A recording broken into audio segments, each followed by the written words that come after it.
तो प्रिय सज्जनों, आज के वीडियो में हम चर्चा करेंगे कि जैसा कि मान लीजिए कि हमारे शास्त्रों में, सनातन धर्म में, वेद शास्त्रों में ऐसा कहा गया है, ऐसा माना जाता है कि हमारे से जो बड़े हैं, गुरु, माता, पिता, बड़े भाई और कोई ज्ञानी, संत, महात्मा, विद्वान, ऐसे लोगों के पैर पड़ना चाहिए, शरणागत रहना चाहिए और भगवान के भी पैर पड़ना चाहिए, शरणागत रहना चाहिए, देवताओं के शरणागत रहना चाहिए, पैर पड़ना चाहिए।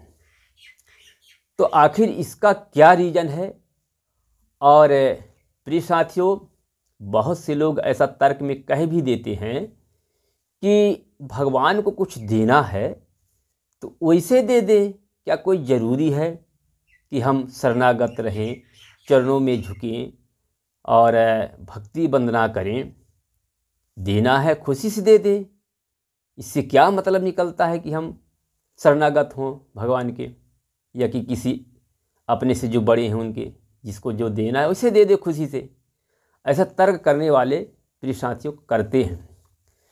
तो इसी के विषय में आज हम चर्चा करेंगे कि इसका रीज़न क्या है कि अपने से बड़ों का शरणागत होना क्यों ज़रूरी है हमारे शास्त्रों के आधार पर, हमारे सनातन धर्म के आधार पर।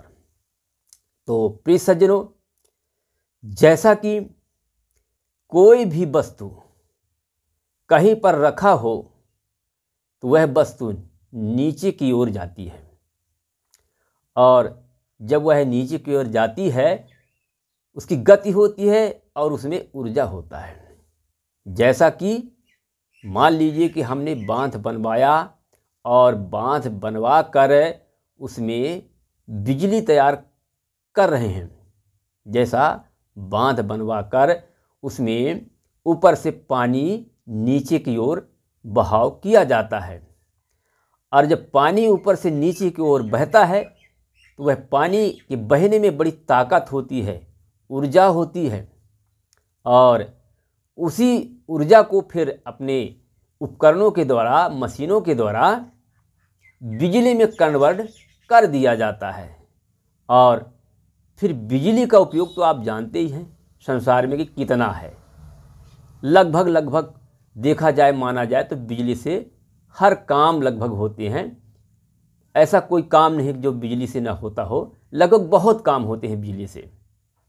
तो प्रिय सज्जनों, ठीक उसी तरह हम ऊर्जा को प्राप्त करने के लिए संत, महात्मा, ज्ञानी पुरुषों के शरणागत होते हैं, क्योंकि वो ऊर्जावान हैं।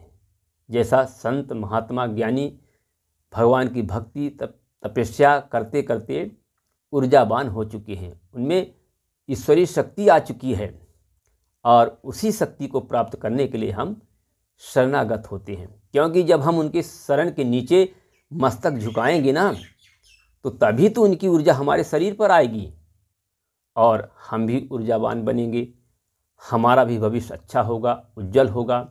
इसी तरह माता पिता के चरणों में भी हम शरण नवाते हैं, तो उनकी असीम कृपा और ऊर्जा पाने के लिए, उनकी कृपा पाने के लिए हम शरणागत होते हैं। देवताओं के शरण में गिरते हैं तो उनकी कृपा पाने के लिए, उनकी ऊर्जा पाने के लिए शरण में गिरते हैं और मस्तक उनके चरणों में नवाते हैं।